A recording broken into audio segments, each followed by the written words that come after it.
बिस्मिल्लाहिर्रहमानिर्रहीम। आज हम क्वेश्चन नंबर 137 को सॉल्व करेंगे।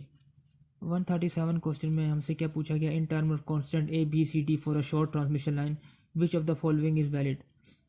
अब इस क्वेश्चन में आने से पहले थोड़ा सा हमें ये पैरामीटर पता होना चाहिए। ट्रांसमिशन लाइन के जो पैरामीटर है ये क्या मतलब है इसका, ए बी सी डी का। अब एक चीज़ आप देखें, हमें पता है कि जो हमारे पास ये क्या है, हमारे पास सेंडिंग एंड वोल्टेज है वी एस, जो सेंडिंग स्टेशन से आ रही है। अब हमें पता है ट्रांसमिशन लाइन में हमारे पास कुछ पैरामीटर होते हैं, एक तो हमारे पास रेजिस्टेंस होगा और दूसरा क्या होगा, हमारे पास इंडक्टेंस होगा। इन दोनों का कम्बिनेशन हमारे पास क्या होता है, इसे हम इम्पीडेंस कहते हैं। और इसके बाद क्या आएगा, हमारे पास लोड आएगा जिसे हम क्या कहेंगे, receiving end station V R. ये हमारे पास एक प्रॉपर जनरल फॉर्म बन गई। ये सेंडिंग एंड वोल्टेज है, रिसीविंग एंड वोल्टेज है, तो इसके दरमियान कुछ पैरामीटर आएंगे, रेजिस्टेंस और इंडक्टेंस। अब मैंने क्या किया, मैंने इस पूरे इक्वेशन में KVL लगा दिया, तो क्या हो जाएगा, वी एस, यहाँ पे करंट क्या जा रहा है, I R, receiving current, V S minus I R into Z minus क्या हो जाएगा हमारे पास, V R is equal to zero. तो यहाँ से वी एस की इक्वेशन क्या आ जाएगी हमारे पास, V R plus I R into Z. ये हमारे पास इक्वेशन नंबर 1 आ गई, इसे हम इक्वेशन नंबर 1 कह सकते हैं। अब दूसरी इक्वेशन क्या होगी हमारे पास, जो आप देखें करंट जो है हमारे पास, सेंडिंग एंड करंट और रिसीविंग एंड करंट दोनों सेम है, कोई फ़र्क नहीं है तीनों की सीरीज़ में। तो हमारे पास आई एस की वैल्यू मैं लिख सकता हूँ, आई एस इक्वल टू क्या आ जाएगा, आई आर हो जाएगा। यहाँ पे मैंने ज़ीरो प्लस आई आर लिख लिया, ये बाद में पता चलेगा ज़ीरो क्यों लिखा है। ये क्वेश्चन 1 है, ये हमारे पास क्वेश्चन नंबर 2 है। अब हमने यहाँ से सेंडिंग एंड वोल्टेज भी निकाल दी और सेंडिंग एंड करंट भी हो गई, इक्वेशन आ गई। अब हमें क्या, हमने A B C D parameter निकालने हैं, तो उसके जनरलाइज फॉर्म में बताता हूँ क्या होता है हमारे पास, V S I S A V R plus B I R. तो ये जो इक्वेशन मैंने लिखी है ये जनरलाइज फॉर्म है हमारे पास A B C D parameter निकालने के लिए। एक तो ये है, हमने इस पैरामीटर से, इस इक्वेशन से निकाली वी एस और आई एस, ये आई है। दूसरी क्या है, जो जनरलाइज फॉर्म है वो ये है।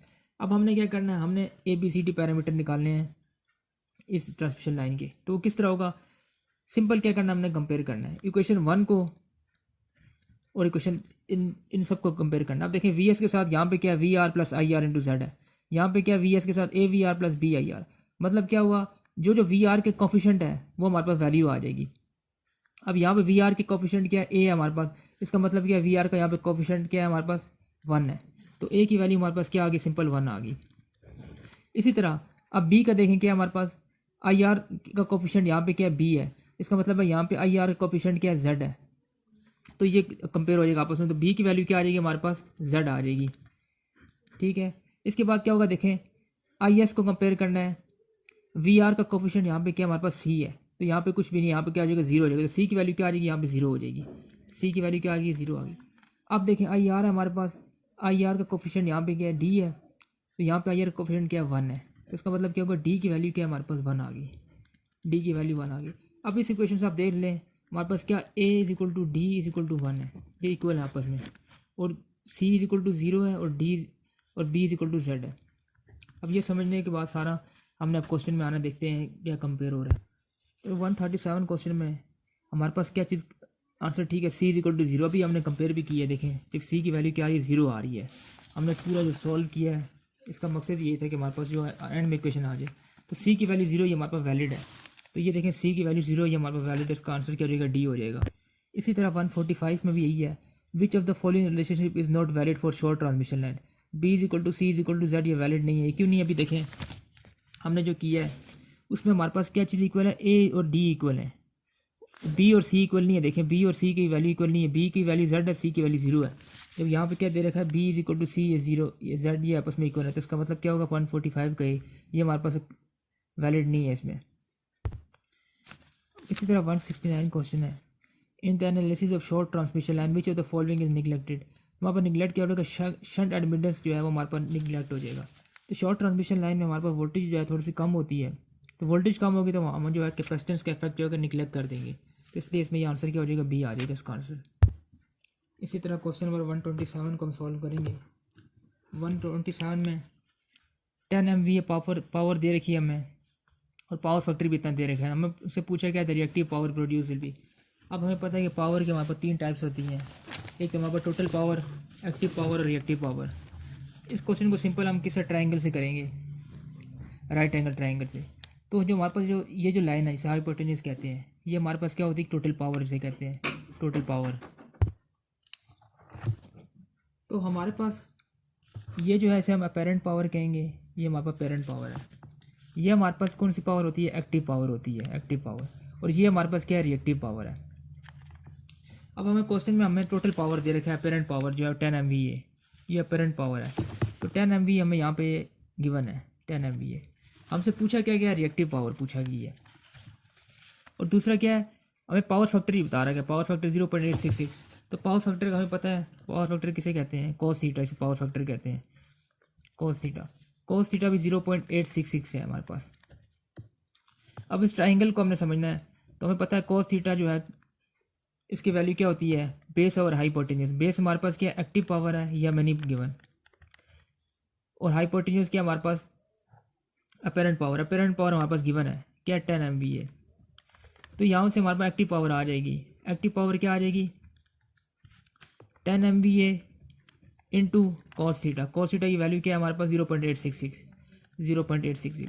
तो यहाँ से एक्टिव पावर की वैल्यू आ गई, कुछ भी वैल्यू आ गई, मिसाल के बी आ गई। अब तो ये भी आ गया, हमारा बी आ गया। अब ट्राइंगल के हमारे पास क्या, दो चीज़ें गिवन है, तीसरी ऑटोमेटिक गिवन हो जाए, हमारा आंसर आ जाएगा हमारे पास।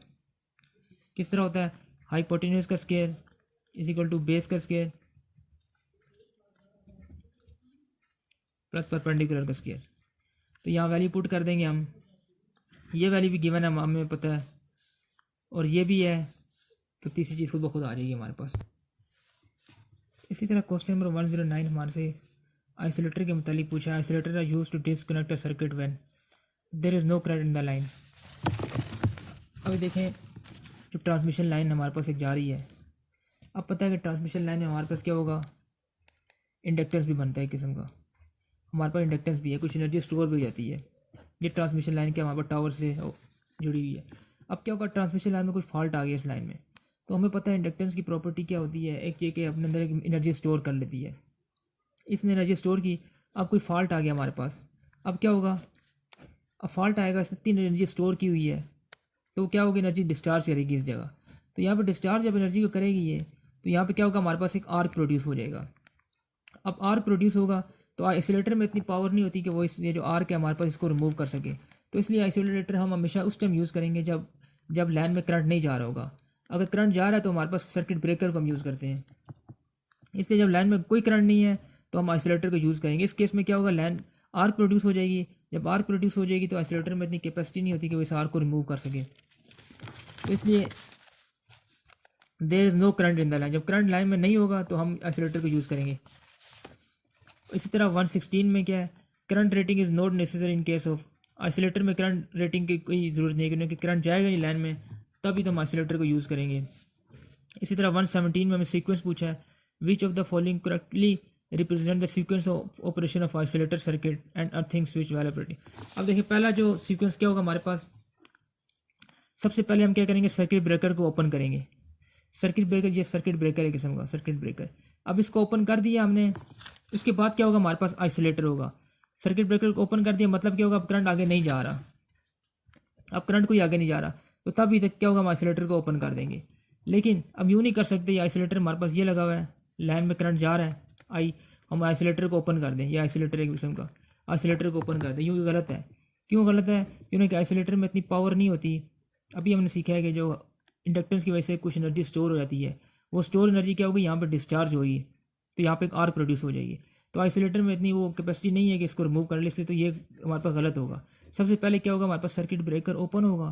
सर्किट ब्रेकर ओपन होगा, उसका मतलब क्या होगा, करंट आगे नहीं जा रहा, करंट आगे नहीं जा रहा, आइसोलेटर तो यूज़ ही नो लोड में होता है, तो ये ओपन हो जाएगा। उसके बाद हम आगे जो है यूज़ करेंगे। देखिए, पहला स्टेप ये है, ओपन सर्किट ब्रेकर। बिल्कुल सर्किट ब्रेकर को ओपन कर देंगे ताकि करंट आगे लाइन में ना जाए। फिर क्या करेंगे, ओपन आइसोलेटर, आइसोलेटर को ओपन कर देंगे।